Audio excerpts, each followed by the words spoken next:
ಇವತ್ತು ಶಿವಾಜಿನಗರದಲ್ಲಿ ನಡೆದಂತಹ ಅಂದ್ರೆ ಫುಟ್ಪಾತ್ ಒತ್ತುವರಿ ತೆರವು ಕಾರ್ಯಾಚರಣೆಗೆ ಬಂದಿರುವಂತಹ ಜಿಬಿ ಅಧಿಕಾರಿಗಳ ಮೇಲೆ ಇಲ್ಲಿನ ಕೆಲವೊಂದು ಸಂಘಟನೆಯವರು ಅವರ ಮೇಲೆ ಹಲ್ಲೆಯನ್ನ ನಡೆಸಿದ್ದಾರೆ, ಮಾರಣಾಂತಿಕ ಹಲ್ಲೆಯನ್ನ ನಡೆಸಿದ್ದಾರೆ.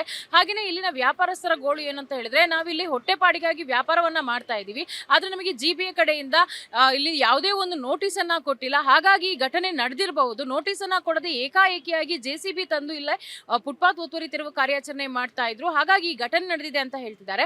ಹಾಗಾದ್ರೆ ಇಲ್ಲಿ ಫುಟ್ಪಾತ್ ಅಲ್ಲಿ ವ್ಯಾಪಾರ ಮಾಡುವಂತಹ ವ್ಯಾಪಾರಿಗಳು ಏನ್ ಹೇಳ್ತಾರೆ ಅಂತ ಕೇಳ್ತಾ ಹೋಗ್ತೀನಿ, ಬನ್ನಿ. ಶಿವಾಜಿನಗರ ನಾವು 40 ವರ್ಷದಿಂದ ವ್ಯಾಪಾರ ಮಾಡ್ತೀವಿ. ಈ ಥರ ಕಾರ್ಪೊರೇಷನ್ ಬರುವಾಗ ಒಂದಿನ 2 ದಿನ ನಾವು ಎತ್ಬಿಡ್ತೀವಿ, ಮತ್ತೆ ತಿರ್ಗಾ ಹಾಕ್ತೀವಿ ವ್ಯಾಪಾರ ಅಷ್ಟೇ. ನಿಮ್ಗೆ ಏನಾದ್ರು ನೋಟಿಸ್ ಏನಾದ್ರು ಕೊಟ್ಟಿದಾರಾ, ಅಥವಾ ಲೈಕ್ ಈ ತರ ಫುಟ್ಪಾತ್ ಅಲ್ಲಿ ವ್ಯಾಪಾರಗಳನ್ನ ಮಾಡಬಾರ್ದು, ಬೇರೆ ಎಲ್ಲಾದ್ರೂ ನಿಮ್ಗೆ ಜಾಗ ಕೊಡ್ತೀವಿ ಆ ಥರ ಏನಾದ್ರು ಭರವಸೆಯನ್ನ ಕೊಟ್ಟಿದ್ದಾರಾ, ಅಥವಾ ಏಕಾಏಕಿ ಬಂದು ನಿಮ್ಗೆ ಏನಾದ್ರು ದಬ್ಬಾಳಿಕೆ ಮಾಡ್ತಿದ್ದಾರಾ, ಯಾವ ರೀತಿ ಅಂತ? ಇಲ್ಲಿ ಯಾವುದೋ ನೋಟಿಸ್ ಏನೂ ಕೊಟ್ಟಿಲ್ಲ. ಒಂದು ವಾರ ಮುಂಚೆನ ಅವರು ಪೇಪರಲ್ಲಿ ಅನೌನ್ಸ್ಮೆಂಟ್ ಮಾಡಿದ್ರು, ಫುಟ್ಪಾತೆಲ್ಲ ಕ್ಲೀನ್ ಮಾಡಿಸ್ತಾ ಇದ್ದೀವಿ ಅಂದರೆ. ಅದು ಆಮೇಲೆ ಒಂದೊಂದು ಏರಿಯಾಗ ಇವರೆಲ್ಲ JCB ತಂದು ಹೊಡಿಯೋದು, ಅಂಗಡಿ ಮುಂದೆ ಇರೋದೆಲ್ಲ ಹೊಡಿಯೋದು, ಏನು ಫುಟ್ಪಾತೆಲ್ಲ ಯಾವುದು ಇರ್ಬೋದು ಎಲ್ಲ ಕ್ಲೀನ್ ಮಾಡ್ತೇವೆ. ಈ ಥರ ಪೆಟ್ಟಿಗಳೆಲ್ಲ ರೋಡಲ್ಲಿ ಹಾಕಿ ಇರ್ತಾರೆ, ಅದೆಲ್ಲ ಏನು ಇದಿಲ್ಲ, ಅದಕ್ಕೆ ಅದೆಲ್ಲ ನಾವು ಹೊಡೆದು ಬಿಸಾಕ್ತೀವಿ. ಸ್ವಲ್ಪ ವ್ಯಾಪಾರದವರು ಆ ಜಾಗ ಡಿಸ್ಟರ್ಬ್ ಇದೆ, ಬೇರೆ ಕಡೆ ಮಾಡಿಕೊಡ್ತೀನಿ ಅವರು ಹೇಳಿದ್ರು. ಸರ್, ಹಾಗೇನೆ ಇವತ್ತು ಜಿಬಿ ಅಧಿಕಾರಿಗಳು ಏನು ಇವತ್ತು ಫುಟ್ಪಾತ್ ಒತ್ತುವರಿ ತೆರವು ಕಾರ್ಯಾಚರಣೆ ಅಧಿಕಾರಿಗಳು ಬಂದಿದ್ರು, ಹಾಗೇನೆ ಸಿಬ್ಬಂದಿ ವರ್ಗದವರು ಬಂದಿದ್ರು, JCB ಅವರು ಬಂದ್ರು, ಅವರ ಮೇಲೆ ಹಲ್ಲೆ ನಡೆದಿದೆ. ಈ ವಿಚಾರಕ್ಕೆ ಸಂಬಂಧಪಟ್ಟೆ ನೀವು ಏನು ಹೇಳೋದಕ್ಕೆ ಇಷ್ಟಪಡ್ತೀರಾ ಸರ್?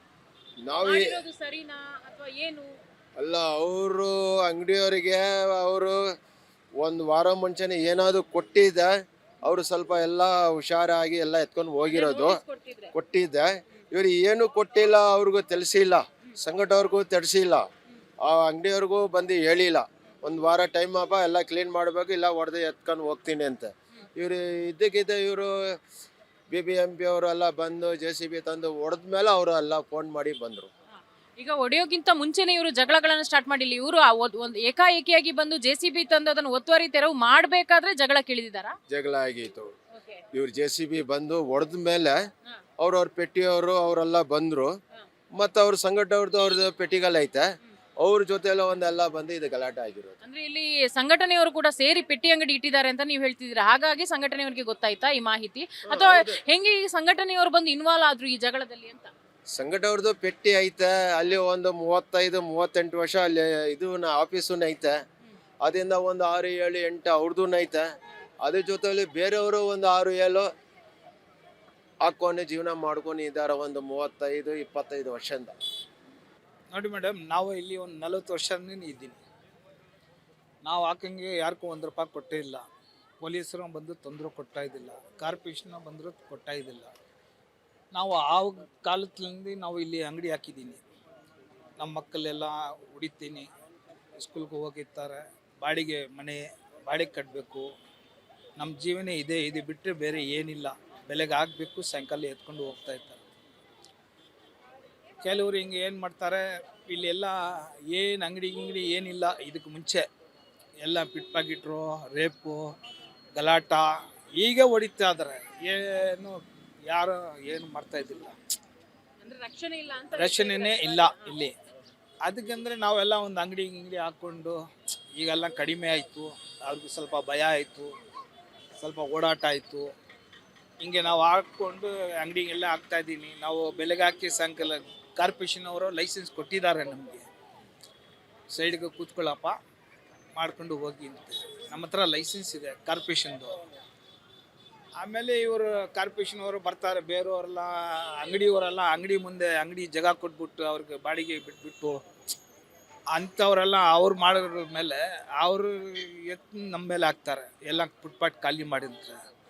ನೋಡಿ ನಮ್ಮದು ಫುಟ್ಪಾತ್ ಎಲ್ಲಿನ ನಡೀತಾರ ನೋಡಿ, ನಾವೇ ಇಲ್ಲಿ ಜೀವನ ಮಾಡ್ತಾರೆ, ಏನೋ 500, 300, 600 ಸಂಪಾದನೆ ಹೋಗ್ತಾರೆ. ಈ ಜಾಗ ಎಲ್ಲ ಅವ್ರು ಏನು ಹೇಳ್ತಾರೆ, BBMP ಅವರು ಅಂಗಡಿ ಎಲ್ಲ ಜಾಗ ಖಾಲಿ ಮಾಡಿ ಎತ್ತಿ ಅಂತ ಹೇಳ್ತಾ ಇರೋದು. ನಾವು ಏನಿಲ್ಲ, ನಮಗೆಲ್ಲ ನೋಟಿಸ್ ಬಂದಿಲ್ಲ, ಅದೇ ಪೇಪರ್ಲ ಫಸ್ಟ್ ಹಾಕಿದ್ದಾರೆ, ಫುಟ್ಪಾತ್ ಎಲ್ಲ ದಾರಿ ಎಲ್ಲ ಮಾಡಬೇಕು ಅಷ್ಟೇ. ನಾವೆಲ್ಲ ಬೆಲೆಗಾತು ಎಲ್ಲಿ ನಾವು ಜೀವನ ಮಾಡಬೇಕು ಮೇಡಮ್, ಎಲ್ಲಿ ನೀವೇ? ನಾವು ಬೇರೆ ಗೌರ್ಮೆಂಟ್ ಉದ್ಯೋಗ ಇಲ್ಲ, ಸಂಬಳ ಇಲ್ಲ, ನಮಗೆ ಇದು ಹುಡುಗಿದ್ರೆ ನಮಗೆ ಕಷ್ಟಪಟ್ಟು ಸಂಘ ಫೈನಾನ್ಸು ಎಲ್ಲರ ಹತ್ರನೂ ಸಾಲ ಮಾಡಿ ನಾವು ಇಲ್ಲೆಲ್ಲ ವ್ಯಾಪಾರ ಮಾಡ್ತಾ ಇರೋದು. ಪರವಾಗಿಲ್ಲ, ಕಾರ್ಪೊರೇಷನವರು ಬಿಡ್ತಾರೆ, ನಮಗೆ ಪೊಲೀಸರು ಬಿಡ್ತಾರೆ, ಸಪೋರ್ಟ್ ಮಾಡ್ತಾರೆ. ಅವ್ರೇನು ತೊಂದರೆ ಕೊಡಲ್ಲ, ನಾವು ಅವ್ರಿಗೂ ತೊಂದರೆ ಕೊಡಲ್ಲ. ನಾವು ಹಾಕಂದ್ರೆ ಏನು ಜನಕ್ಕೆ ಸ್ವಲ್ಪ ಸೇಫ್ಟಿಯಾಗಿ ಆಗುತ್ತೆ. ಈಗ ಹಿಂಗೆ ಬರ್ತಾರೆ, ಹಿಂಗೆ ತಗೊಂಡು ಹೋಗ್ತಾರೆ. 50 ರೂಪಾಯಿ ಬಟ್ಟೆ, 100 ರೂಪಾಯಿ ಬಟ್ಟೆ, 150 ರೂಪಾಯಿ ಬಟ್ಟೆ, 200 ರೂಪಾಯಿ ಬಟ್ಟೆ ಅಷ್ಟೇ. ಅದಕ್ಕೆ ಮೇಲೆ ಯಾವುದೂ ಇಲ್ಲ ಇಲ್ಲಿ. ಸರ್, ಇವಾಗ ಫುಟ್ಪಾತ್ ಒತ್ತುವರಿ ಕಾರ್ಯಾಚರಣೆ ಮುಂದುವರಿದೆ. ಇವತ್ತು ಈ ಘಟನೆ ನಡೆದ ನಂತರವೂ ಮುಂದುವರಿತಾ ಇದೆ. ಹಾಗೇನೆ ಇಲ್ಲಿ ಇವಾಗ ನಾಳೆಯಿಂದ ನಿಮ್ದೇನಾದ್ರೂ ಇಲ್ಲಿ ಫುಟ್ಪಾತ್ ಒತ್ತುವರಿ ತೆರವು ಕಾರ್ಯಾಚರಣೆ ಇಲ್ಲೂ ಮುಂದುವರಿದ್ರೆ ನಿಮ್ಮ ಮುಂದಿನ ಜೀವನದ ಕತೆ ಏನು ಸರ್? ಇಲ್ಲ ಮೇಡಮ್, ಅವ್ರು ಎಷ್ಟೇ ಮಾಡಿದ್ರು ಎಷ್ಟು ಹೇಳಿದ್ರು ನಮ್ದು ಇದೆ, ಎತ್ಕೊಂಡು ಹಾಕ್ತೀನಿ, ಎತ್ಕೊಂಡು ಹೋಗ್ತೀನಿ ಅಷ್ಟೇ. ಬೇರೆ ಏನು ಮಾಡೋಕ್ಕಾಗಲ್ಲ. ಏನು ಅವ್ರ ಹತ್ರ ಹೋಗಿ ಉದ್ಯೋಗ ಕೇಳಿದ್ರೆ ಕೊಡ್ತಾರಾ? ಏನು ಕೊಡಲ್ಲ.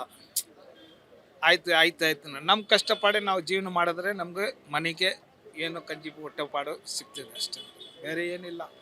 ಎಸ್, ನೋಡಿದ್ರಲ್ಲ ವೀಕ್ಷಕರೇ, ಇವತ್ತು ಶಿವಾಜಿನಗರದಲ್ಲಿ ನಡೆದಂತಹ ಘಟನೆಯಿಂದ ಇಲ್ಲಿ ವ್ಯಾಪಾರ ಮಾಡ್ತಿರುವಂತಹ ಫುಟ್ಪಾತ್ ಅಂದ್ರೆ ಬೀದಿ ಬದಿ ವ್ಯಾಪಾರಿಗಳು ಯಾವ ರೀತಿ ಭಯಭೀತರಾಗಿದ್ದಾರೆ. ಹಾಗೇನೆ ಈ ತೆರವು ಕಾರ್ಯಾಚರಣೆ ಮುಂದುವರೆದ್ರೆ ನಾವು ತೆಗಿತೀವಿ, ಮತ್ತೆ ವಾಪಸ್ ಬಂದು ನಾವು ಇದೇ ಬಿಸ್ನೆಸ್ ಮಾಡೋದು. ಹಾಗಾಗಿ ಮತ್ತೆ ಈ ಅಂಗಡಿಗಳನ್ನ ನಾವು ಹಾಕ್ತೀವಿ, ನಮ್ಮ ಜೀವನಕ್ಕೆ ಇರೋದೇ ಇದೇ ಒಂದು ದಾರಿ ಅಂತ ಹೇಳ್ತಿದ್ದಾರೆ. ನೆಲ ಜಲ ಭಾಷೆಗಾಗಿ ಪ್ರಾಮಾಣಿಕ ಪತ್ರಿಕೋದ್ಯಮ. ನೀವು ನೋಡ್ತಾ ಇದ್ರ focus TV. Camera person Lokesh ಜೊತೆ ನಾನು ಜಯಶ್ರೀ.